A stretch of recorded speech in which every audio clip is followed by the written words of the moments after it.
What's going on, guys? Today, good grief, this light is ridiculous. Today, we're going to go over a fragrance from the house of Santa Maria Novella, the oldest remaining fragrance house in the world, to my knowledge. I think established in 1612 or the 2000s, or I don't know. I'm going to confirm this for you guys. But strap up. This is a crazy house. Okay, dinner for two. I watch that head move side to side as I let the sin into the room. You were on time, let's connect minds. Trying to get into a mood. We gon' be fine. Close up the blinds, no rush. Finish the food. All right, welcome to the Scent Bubble. I am your host for the afternoon. Give me 2 seconds. Santa Maria Novella established. Okay, yeah, so this house was established in 1221. Okay, so I was correct. I thought I was tripping because even just saying that out loud sounds crazy. When we think of a lot of the old school fragrances, you know, we think of stuff from the early 1900s and some late 1800 fragrances and stuff like that. But I was very surprised to find out that this house has been around since 1600. Now, or not 1600. Am I wrong there? 1200, 1221. Okay. I will unpack that, and I have unpacked that doing a house dive, but I want to revisit the house because there's a lot of rich history there, and I kind of broad stroked the history when I presented it to you guys. But, you know, the house started out as a church that was into perfumery, but not in the way that we understand it today. It was a lot of ritualistic, religious purposes, healing ailments, tonics, and things like that. And they've kind of used the merit of that to say, hey, oldest standing fragrance house. They didn't get into fragrance until much later, but even when they got into fragrance, they're still the earliest house in recorded history that we know of that's still standing today. So we'll let it slide. Santa Maria Novella. From that house, we have Muschio Oro, which is a men and women's unisex fragrance that is classified as a... I'm actually going to make me look up my notes because it's been a while since I've smelled this. Classified as a Floral Woody Musk. It got a 4 out of 5, only 221 votes, but still 4 out of 5. It's a you should get your nose on it type of fragrance. And without much explanation, this is classified as an exotic musky fragrance infused with citrus and spices. Okay, available as a eau de cologne. So that's important for you to know. Sometimes I really hate these testers. I mean, you could just tell it's like so bottom of the barrel. And when you're as prestigious of a house as this, using those old atomizers is if you ever get the white cap situation, you know, just spray and pray because it is just annoying dealing with those. How many of you guys like musk? That's my question. I absolutely love musk. High quality musk. It is just a glorified skin scent type of profile. And I love how versatile it is, but I also love the immediate sense of freshness that it gives to a fragrance, the airiness that it gives to a fragrance. It just kind of evokes this, you know, that kind of awakening breath of life kind of feel for me. And I really enjoy it. I enjoy it on women. I enjoy wearing, I almost said I enjoy it on men. I enjoy wearing it as a man. But anyways, I digress. Let's get into this. This is very like the genesis of musk. And matter of fact, I know you guys like consolidated reviews, but I want to crack something open real quick for you guys. Give me 1 second.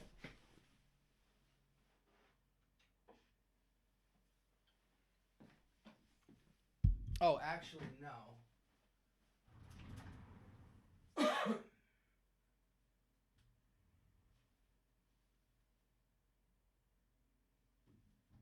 There we go. Okay. Yep. Again, I know you guys are sitting there, but I know a lot of you guys listen to me in the car or you might be working out or doing something, so I don't mind holding you up. Okay. We've got the fragrances I wanted to talk about here later, but as it stands, this feels like the genesis of musk. Very basic. It is just musk white florals, essentially to me. Very clean, very feminine, angelic. I don't think men should wear this unless they're layering it with something. It's soapy, it's floral. Oh, geez. Of course, on an episode like this, my camera would start tweaking. I really need to get a new cable. Just give it a couple of seconds before it turns back on. I promise you, if you're new to the channel, this doesn't happen a lot. I just switched technologies, but here we are and we're back. Soapy, white floral, clean. I'm starting to really get the soapiness on skin.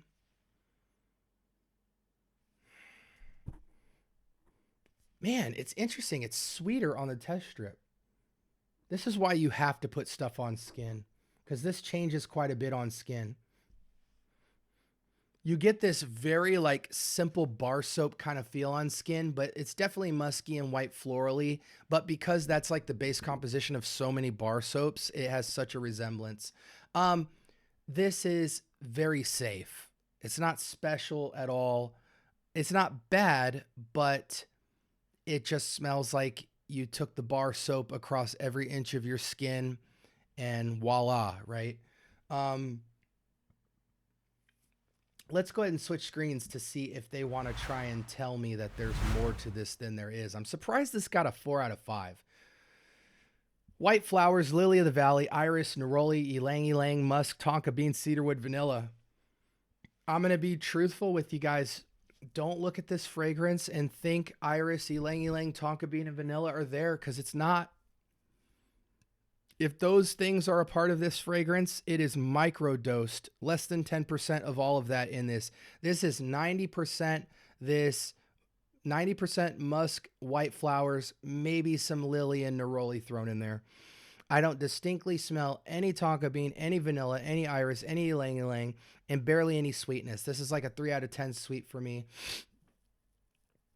Now, if it actually had these elements in there, I would really appreciate it. In fact, I think it's hard to find some basic niche level musks out there. Even Musk Therapy has quite a bit of swag to where I wouldn't truly call it. It's a musk emphasized fragrance, but it's not a minimalist, like this is musk type of fragrance. I would more so point to a fragrance like, Apollonia from Xerjoff, or one of the Narciso Rodriguez women's fragrances as kind of that pure musk type of fragrance. But this definitely falls in line with those for sure. I just don't know if I'd pay this amount of money for an eau de cologne. Now, their eau de colognes do punch with a lot more performance than a typical eau de cologne, especially due to the raw material use in here. But man, you really got to be addicted to musk to get something like this. And if you did, it would mostly be because you want a fragrance from the house of Santa Maria Novella. I do think it's feminine leaning. Or let me put it like this. It's truly unisex, but because of its floral nature, it leans a bit feminine. And I don't know, for me, I don't see a lot of men copying fragrances that just smell like soap, you know? It does have a lot of comparisons to Chanel number 22 and Chanel number 5. But I do think that actually, no, it is quite close. It is quite close. I was about to say I think that's an insult to Chanel, but not actually.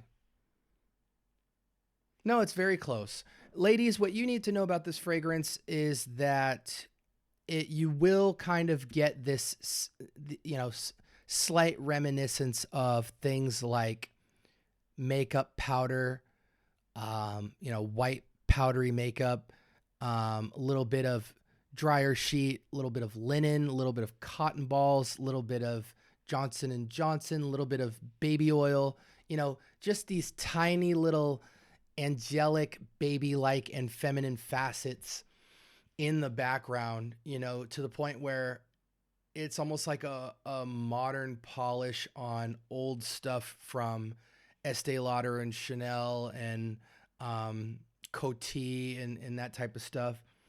But I mean, again, it's you have to be into that type of stuff as a woman in 2026, and that really comes down to what type of woman are you? Are you a woman? And again, I'm boxing this for the sake of thinking through it, not for the sake of labeling and black and whiting things. So take that with a grain of salt. But Are you the type of woman who leans towards creative, abstract sense? This is not for you. Are you a woman who likes bombastic, I'm a boss, confident chick sense? This is not for you. Are you looking for something very modern and statement making? This is not for you. This is for the conservative woman who wants to just smell natural and angelic and not be that projective, but to know when you go in a room, you just evoke the epitome of freshness. And you also have to equally be okay with the type of scent notes that I just spoke on with, the Johnson & Johnson and the little bit of baby powder and the musk and the cotton ball and the linen and all that. You have to be okay with that because this is a purist take on those types of things. But if you're cool with Chanel No. 5 or Chanel 22, you could totally get behind this, but Chanel might be more appropriate of a fragrance for you. But it is good. Now, I think this is, despite it being marketed as unisex, I do think this is a feminine fragrance. I'm just going to be truthful to you. Performance on this, I'm very interested in for you ladies, especially being that it is almost like a pure musk. Yeah, a lot of people are saying such a beautiful and delicate musk, but it's definitely not unique. Performance is all over the place. Some people say it's weak. A majority say it's moderate. Some people do say it's long lasting. I think musk, you can not go nose blind to, but you could think that it's so light that you overspray it and then you're just walking around smelling like a soap bar. Too heavy. Whenever your soap bar scent feels like it's trying to be a fragrance, I think that's a little bit too much. I give this fragrance in the niche world a 7 out of 10. It's very average. It's very starting point. If you want a very versatile fragrance, ladies, men, I don't think this is for us. But matter of fact, sprays on this, for me, 4 to 6 seems appropriate. Year-round fragrance, I think I'm not a fan of rocking musk florals in spring, summer. I think it's fall, winter leaning. But if you're indoors or in the nighttime during the spring, summer, you could definitely pull it off. It's great for layering. You can put anything in it. Citrus, fruits, spices. I mean, whatever. You can really take it a bunch of different directions. Now, let's talk about some alternatives. Now, the first alternative that I immediately think about, and thank God I've gone down the vintage rabbit hole because I would have never discovered this. This is Alyssa Ashley's Musk. And this is an eau de toilette. It is simply called musk. And I got to tell you, it is that. I think this is on par and also a less soapy take on musk. But it is that kind of white florally musk, soft touch of iris type of musk fragrance. To me, this is a pure musk. I do think if you can get your hands on a fresh new bottle of this, this will do what this fragrance is doing. And matter of fact, let's look this up. Because I do think they still sell this, Alyssa Ashley Musk. Yeah, so if you look on FragranceNet right now, you can pick this up for 50 ml for 13 or 100 ml for 18, right? And this fragrance retails as an eau de cologne at around the $180 price point. The newer releases are around $300. The older releases are closer to $200. So, you got to factor that in. $20, you can basically get this. And then, if this is even too basic for you, like let's say you're like, well, I liked the little bit of soapiness and a little bit of iris and floral that you got with the Muschio Oro fragrance from Santa Maria. Honestly, you can go buy a case of oils on Amazon that give you like 35 oil dabbers for like $15-20 and take the oil, iris oil or the jasmine oil or any of the oils and just dab yourself in your pulse areas and then apply this fragrance. And now you've got a super versatile way to manipulate your musk. I think this is very, again, this smells just like it. It's a little bit toned down. It's nowhere near as soapy, but I like my musks to not really feel soapy. This still feels clean and pristine, but it doesn't have that soap bar feel. So I think this is a staple musk, probably the most layerable, most versatile daily driver musk men or women could have. And I oftentimes use it to inject musk into anything I want to freshen up. And I also layer oils and lotions with this when I want to go for something super clean with some subtle fruit or citric or spiced or vanillic nuance. Another fragrance I think about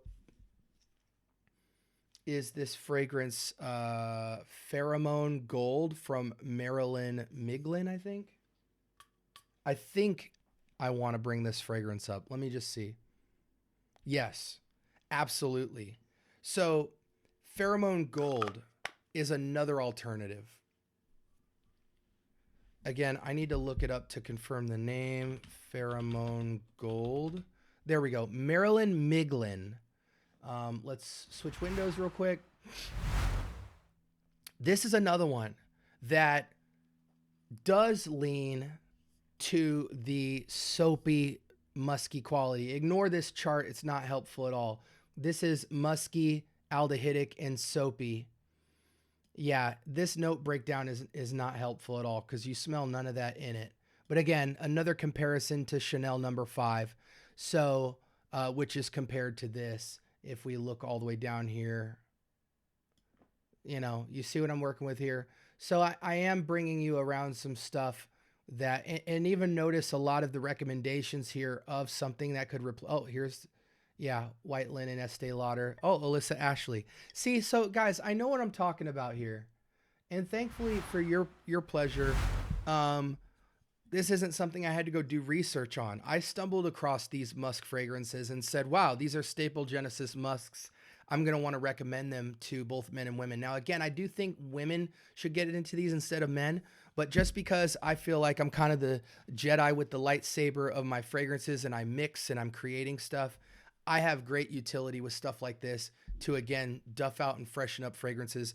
And I personally like to rock some musk with a little bit of oil dabber here and there if I'm just going for that super pristine, angelic, clean feel as a daily driver if I'm going to work or something like that. Don't want to wear a fragrance. Some days you just don't want to wear a fragrance, but you do want to smell fresh as heck, and the shower's just not going to cut it all the way. You want to have a little bit of glorified skin scent. I'm really into that stuff, guys. I don't know about you. I am looking for those fragrances that are basically skin scents. They have less than a 1 foot of projection, but they last all day. And people just love hugging you because it's like in a world of smog and toxicity and all that stuff, they just want to hug somebody who smells angelic. I'm into that. You know what I'm saying? So for me, I love a good musk fragrance. Now, if I want all the swag in the world, I'm going with Musk Therapy. I just think that is one of the best musks ever made, unisex down the line. I make a lot of shorts on that, telling you guys that. But if you want cheap alternatives, the Musk by Alyssa Ashley or whatever, as well as the Pheromone Gold, is the Musk Ashley is 100 mil for $20. Pheromone is harder to find, but you can find it on like eBay and Mercari and stuff like that. Somebody's selling it for $350. Okay. Yeah, so you can get it around the $30 to $50 price point. Unless you have a real vintage one, which I think I do, and you got people selling it in the hundreds of dollars. So at least that tells you that it's good. I think I did my rating, the seasons, the alternatives, and all that. I feel in a good place. But, you know, the fragrance is quality from this house of Santa Maria Novella. And I think even in some sense, it makes sense that they would make more of glorified skin scent type of stuff with their raw materials and stuff, because it just kind of evokes this kind of historical backbone of perfumery that's a lot more softer palated and not as animated or as synthetic. And so for that regard, I do think it's a huge utility fragrance. And a lot of people can't find stuff they're into from Santa Maria Novella because there's a lot of unique scents that they're just not familiar with culturally. So this would be a good introductory scent to the house, but I just don't think in today's modern world it has the personality and the swagger to warrant spending $200-300 on a niche fragrance unless it was just a shelf piece for you that you wanted to wear. Anyways, like, comment, subscribe. More importantly, turn on the notification bell. Talk to me. I do talk back. This was Santa Maria Novella's Muschio Oro, and I give it a 7 out of 10. And the recommendations I gave you guys, I think, are a little bit above that. But I don't ever think a pure musk fragrance can be a 10 out of 10 unless you're being overly technical. I think to the common world, the best you can get with a pure musk is like an 8 or a 9. But even then, you should jazz it up. Anyways, this is all just about information. It's all subjective, but I'm just putting you into where my head's at in terms of what I think other people would think through when contemplating such a big purchase like this. You can get this fragrance for $20-30, and I gave you 2 phenomenal alternatives. Let me know in the comments, have you tried this fragrance? What is your go-to musk fragrance on both sides of the fence? Unisex, men, women, I don't care. I want to see it in the comments section below. And until next time, I hope you guys stay blessed. Peace.